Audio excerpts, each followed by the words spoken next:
अपना दल एस ने माता के सम्मान में कैसे पर्चा वापस ले लिया, मैं तो नहीं मान सकती हूँ।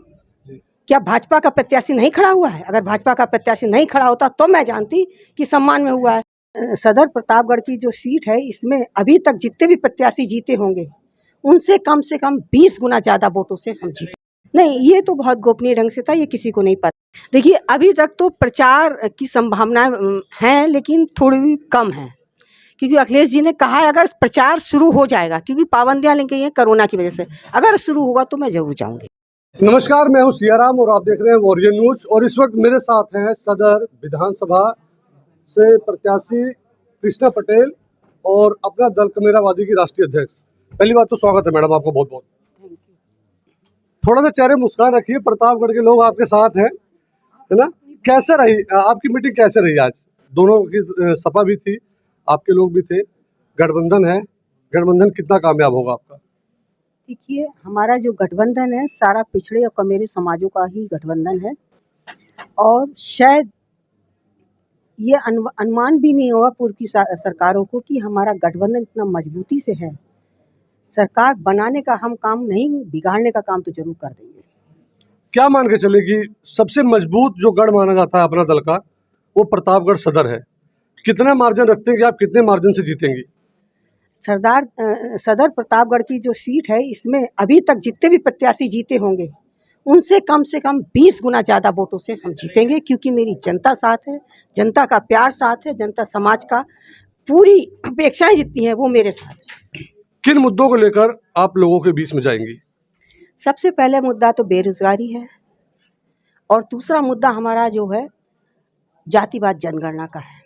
अगर हम लोग सत्ता में आते हैं तो जातिवाद जनगणना के लिए पहले जाएंगे, क्योंकि जातिवाद जनगणना के आधार पर हम देखना चाहते हैं अगर हम कम हैं तो कम सामने निकल के पिक्चर आए, अगर ज़्यादा है तो ज़्यादा पिक्चर सामने आए। अपना दल एस ने माता के सम्मान में अपना पर्चा वापस ले लिया, क्या कहेंगे आप? अपना दल एस ने माता के सम्मान में कैसे पर्चा वापस ले लिया, मैं तो नहीं मान सकती हूँ। क्या भाजपा का प्रत्याशी नहीं खड़ा हुआ है? अगर भाजपा का प्रत्याशी नहीं खड़ा होता तो मैं जानती कि सम्मान में हुआ है। ये सम्मान नहीं है तो अपमान ही हुआ है, वो तो उसी तरीके से है, चाहे सांपनाथ आए चाहे नागनाथ आए, वो बात एक ही है। इसलिए मैं नहीं कह सकती कि मेरे सम्मान में पर्चा वापस हुआ है। ये क्या लगता है सिर्फ नाटक है। क्या लगता है कि क्या पहले से पता था अपना दल एस को कि माता जी यहाँ से चुनाव लड़ेंगी और उसके बाद भाजपा ने तुरंत अपना कैंडिडेट लाकर खड़ा कर दिया? नहीं, ये तो बहुत गोपनीय ढंग से था, ये किसी को नहीं पता था, क्योंकि हम लोग तो रात को 1-2 बजे के टाइम प्लानिंग बनाई है, उसके बाद ही पर्चा भरा है। इसलिए ये पता था कि हम पूर्वांचल से ही लड़ेंगे। वो भी बेटी है, कहीं ना कहीं से पता लग गया होगा। अब ये उनकी अंडरस्टूड बात होगी, मुझे इस विषय में कोई जानकारी नहीं। अभी आपने कहा कि उत्तर प्रदेश के अंदर 165 विधानसभाओं में आपका असर है, तो क्या मान के चले कि सरकार आपकी बन रही है? हाँ, मेरी है, कम से कम 165 विधानसभा में हमारा समाज है। लेकिन अफसोस इतना ही है कि पूर्व की जो सरकारें रहीं, सत्ता में जो सरकारें रहीं, केंद्र की जो सरकारें रहीं, उन्होंने ज़्यादातर हमारी जो जहाँ पे हमारा समाज है वो सुरक्षित कर दी है। नहीं तो आप किसी भी विधानसभा का आंकड़ा उठा के देख लीजिए, हमारे में कुर्मी समाज बहुतायत है। आप उधर चले जाइए पीलीभीत, बरेली, नवाबगंज की तरफ, वहाँ पर एक समय था जब 9-9, 10-10 विधायक हमारे ही समाज के होते थे। और मैं वहाँ की लड़की हूँ, मैं इसलिए बताती हूँ, बहेड़ी में कम से कम 3.5 लाख कुर्मी है। तो इसलिए मैं पूरे प्रदेश में बताना चाहती हूँ, घाटमपुर की सूद 65,000 कुर्मी है, लेकिन सुरक्षित है। उसी के साथ भोगनी आती है, उसमें 40,000 कुर्मी है। उसके बाद सिकंदरा आती है, जहाँ से मैंने पहले 2 बार चुनाव भी लड़ा हुआ है, मात्र 800 वोट से मैं हारी थी। वहाँ पे 75,000 कुर्मी है। तो आप किसी का भी आंकड़ा उठा के देख लीजिए, कुर्मी बहुता है हमारा। एक मीटिंग हुई थी आपकी, सबसे मेन कुर्सी पे अखिलेश जी ने माता जी को बैठाया था, वो क्या इशारा था अखिलेश जी का? अब इसका सवाल अखिलेश जी से पूछिए तो ज़्यादा अच्छा रहेगा। नहीं, उनसे तो मुलाकात नहीं हो पाएगी कहीं ना कहीं। अच्छा माता जी, चीज़ और जिस तरह से हुजूम उजड़ा था, आज आपकी जनसभा हुई, गिलानी जी ने भी सबसे 1-to-1 कराया आपको। एक चीज़ बताइए, क्या अखिलेश जी से बात हुई है आपकी कि जीतने के बाद मंत्रिमंडल में आप जाएंगे?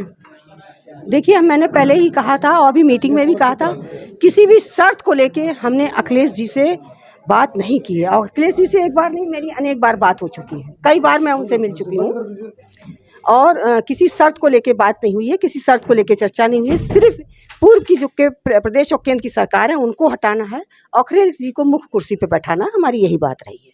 मीटिंग के दौरान थोड़ा सा लोगों में कन्फ्यूजन हो गई कि जिस तरह गिलानी साहब ने बताया और लोगों ने कि साइकिल का प्रचार तो लोगों तक, सदर विधानसभा तक पूरा पहुंच चुका है, लेकिन आप अपने चुनाव पे, अपने चुनाव निशान पे चुनाव लड़ रही हैं, तो उस चुनाव चिन्ह को पहुंचाने में कितना समय लगेगा? क्या लोगों तक पहुंच पाएंगे आप? आजकल टेक्निक, मीडिया, सब चीज़ें इतनी मजबूत और इतनी होशियार और इतनी तेज़ हो गई हैं। जब प्रधानी का चुनाव होता है तो 3 दिन 4 दिन पहले प्रधान का प्रत्याशी घोषित होता है, जिला पंचायत का 3 दिन 4 दिन पहले प्रत्याशी घोषित होता है, तब पूरी पहुंच जाता है। तो ये कोई बहुत बड़ी बात नहीं है। मेरे इतने स्तंभ हैं, इतने कार्यकर्ता हैं, इतने पदाधिकारी हैं, ये मजबूती से मेरे साथ जब लगे हैं तो किस लिए लगे हैं? सबसे पहले तो मेरा ही चुनाव निशानी पहुँचाने के लिए लगे हैं। एक चीज़ और, आप अपनी पार्टी से राष्ट्रीय अध्यक्ष भी हैं, अखिलेश जी के काफ़ी करीबियों में हैं, तो आपको अखिलेश जी के साथ प्रचार भी करना है, तो यहाँ पे प्रचार कौन करेगा और कैसे होगा? देखिए, अभी तक तो प्रचार की संभावनाएं हैं, लेकिन थोड़ी कम हैं, क्योंकि अखिलेश जी ने कहा है अगर प्रचार शुरू हो जाएगा, क्योंकि पाबंदियां लग गई हैं कोरोना की वजह से, अगर शुरू होगा तो मैं ज़रूर जाऊंगी। तो ये थी राजमाता कृष्णा पटेल जी, जिन्होंने बड़ी बेबाकी से अपने जवाब रखे, और ये तो भविष्य के गर्भ में है कि 27 तारीख को चुनाव होने हैं, वोटिंग होनी है और 10 मार्च को रिजल्ट आना है। बने रहिए हमारे साथ, देखते रहिए द वॉरियर न्यूज़ एक्सप्रेस।